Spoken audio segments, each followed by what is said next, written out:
this is the part 2 of how I taught my grandmother to read. I could not understand why my 62 years old grandmother was telling me, a 12-year-old, the story of her life in the middle of the night. अब वो कहती है कि मुझे ये समझ नहीं आया कि मेरी 62 years old grandmother मुझे, मैं इतनी छोटी हूँ, 12 years की हूँ, मुझे अपनी स्टोरी इतनी रात में क्यों बता रही हैं. But I knew I loved her immensely and there had to be some reason why she was talking to me. और वो कहते हैं कि मुझे पता है कि मैं उन्हें बहुत इमेंसली, मतलब बहुत ज़्यादा प्यार करती हूँ, और कोई रीज़न होगा तभी वो मुझे ये स्टोरी बता रही हैं. I looked at her face. मैंने उनके फेस की तरफ देखा. I was unhappy and her eyes were field. It was unhappy and her eyes were filled with tears. और उनकी आंखें जो थी वो बहुत, ऐसा लग रहा था बहुत सैड हैं, और उनकी आंखें जो थी वो टीयर्स, आंसुओं से भरी हुई थी. She was a good looking lady who was eventually seen smiling. और वो, sorry, usually she was a good looking lady who was usually seen smiling. वो एक गुड लुकिंग सुंदर सी लेडी थी और हमेशा हंसती रहती थी. Even today I can not forget the worried expression on her face. और वो कहती है मैं आज भी अपनी दादी के वो एक्सप्रेशंस को भूल नहीं पाई हूँ. I leaned forward and held her hands. वो कहती है मैं आगे झुकती हूँ और अपनी ग्रैंड मदर का हाथ पकड़ती हूँ. Avva don't cry, what is the matter. अब वो कहती है अव्वा रो मत, क्या बात है. Can I help you in any way. और क्या मैं आपकी मदद कर सकती हूँ किसी भी तरीके से. Yes I need your help. अब अव्वा कहती है हाँ मुझे तुम्हारी हेल्प चाहिए. You know when you were away Karmaveera came as usual. वो कहती है जब तुम्हें पता है, जब तुम यहाँ से दूर थी, मतलब अपने वहाँ नेबरिंग विलेज में थी, तब कर्मवीरा आई थी. I open the magazine. I saw the picture that accompanies the story of Kashi Yatra and I could not understand any thing that was written. वो कहती हैं जब तुम चली गई थी तब मैंने काशी यात्रा ओपन करी, उसमें पिक्चर्स देखी, लेकिन तुम्हें पता है मैं उसमें कुछ भी नहीं समझ पाई जो भी उसमें लिखा हुआ था. Many times I rubbed my hands over the pages wishing my fingers could understand what was written. वो कहती है मैंने कई बार कोशिश करी कि मैं समझ सकूं कि उसमें क्या लिखा हुआ, लेकिन मुझे नहीं समझ में आया. But I new it was not possible. If only I was educated enough, I waited eagerly for you to return. और उन्हें कहती है कि मुझे पता था कि मैं नहीं पढ़ पाऊँगी. अगर मैं एजुकेटेड होती तो शायद मैं पढ़ पाती, इसीलिए मैं तुम्हारा बहुत ईगरली वेट कर रही थी, तुम आओ ताकि मैं पढ़ सकूं, ताकि मैं स्टोरी सुन सकूं. I felt you would come early and read it out to me. और मैंने सोचा कि तुम जल्दी आओगी और मेरे लिए ये स्टोरी पढ़ोगी. I even thought of going to the village and asking you to read it to me. और मैंने ये भी सोचा कि मैं वहाँ विलेज चली जाऊँ और तुमसे कहूँ कि तुम मेरे लिए स्टोरी को रीड करो. I could have asked somebody in this village but I was too embarrassed to do so. embarrassed का मतलब होता है, embarrassed मतलब shy. अब वो कहती है मैंने सोचा कि मैं विलेज में चली जाऊँ, किसी से भी कह दूँ कि ये स्टोरी पढ़ दो मेरे लिए, लेकिन मैं बहुत embarrassed थी, मैं shy थी कि लोग क्या कहेंगे कि मैं पढ़ नहीं पाती हूँ. I fell so very dependent and helpless. और मैं बहुत डिपेंडेंट और हेल्पलेस फील कर रही थी. डिपेंडेंट मतलब किसी पे निर्भर होना, हेल्पलेस मतलब हेल्प ना कर पाना. और मतलब हिंदी में मुझे वर्ड नहीं याद आ रहा है,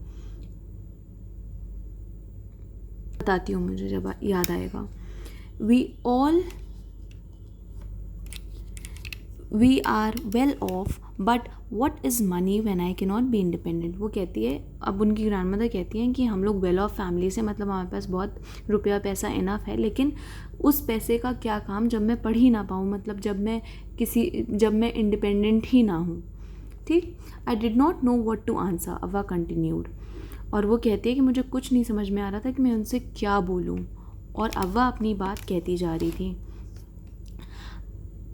I have decided I want to learn the Kannada alphabet from tomorrow onwards. I will work very hard. I want to be independent. अब उन्होंने कहा कि ग्रैंडमदर ने कहा मैंने डिसाइड कर लिया कि मैं कन्नड़ा अल्फ़ाबेट पढ़ूंगी और कल से ही करूंगी ये चीज़, और मैं बहुत ज़्यादा वर्क करूंगी, ताकि मैं बहुत हार्ड वर्क करूंगी और मैं इंडिपेंडेंट बन के रहूँगी. Avva, at this age of 62 you want to learn the alphabet. All your hair is grey, your hands are wrinkled, you wear spectacles and you work so much in the kitchen. अब बच्ची जो होती है वो shock हो जाती है, कहती है 62 ईयर्स की आप हो गई हैं, आप आपके बाल ग्रे हो गए हैं, आपके हैंड्स में रिंकल है और आप स्पेक्टिकल्स पहनती हैं और आप दिन भर किचन में लगी रहती हैं. बट शी स्माइल, लेकिन वो हंसती हैं. If you are determined for a good cause you can overcome any obstacle. I will work harder than anybody but I will do it. वो कहती हैं कि अगर तुम किसी चीज़ को मतलब बहुत मन से चाहते हो, दिल से चाहते हो, डिटरमिन्ड हो किसी चीज़ को पाने के लिए, अच्छे चीज़ के लिए, तो तुम कोई भी ऑब्स्टिकल, कोई भी बाधा आएगी रास्ते में तो तुम उसको आराम से पास कर लोगे. और वो कहती कि मैं बहुत ज़्यादा हार्ड वर्क करूँगी और मैं पढ़ के दिखाऊंगी सबको. For learning there is no age bar, क्योंकि लर्निंग के लिए कोई एज नहीं होती. The next day onwards I started my tuition. Avva was a wonderful student. अब वो नेक्स्ट डे से ही बच्ची ट्यूशन देने लगती है अव्वा को, और अव्वा एक बहुत ही अच्छी स्टूडेंट थी. The amount of homework she did was amazing. जो भी होमवर्क उसे मिलता था वो बहुत बढ़िया अच्छे तरीके से करती थी. She would read, repeat, right and recite. वो जो भी होमवर्क मिलता था उसको रीड करती थी, रिपीट करती थी, राइट करती थी और रिसाइट करती थी, मतलब बोलती थी. I was her only teacher and she was my first student. मैं उनकी सिर्फ एक लौती टीचर थी और वो मेरी पहली स्टूडेंट थी. Little did I know then that one day I would become a teacher in the computer science and teach hundreds of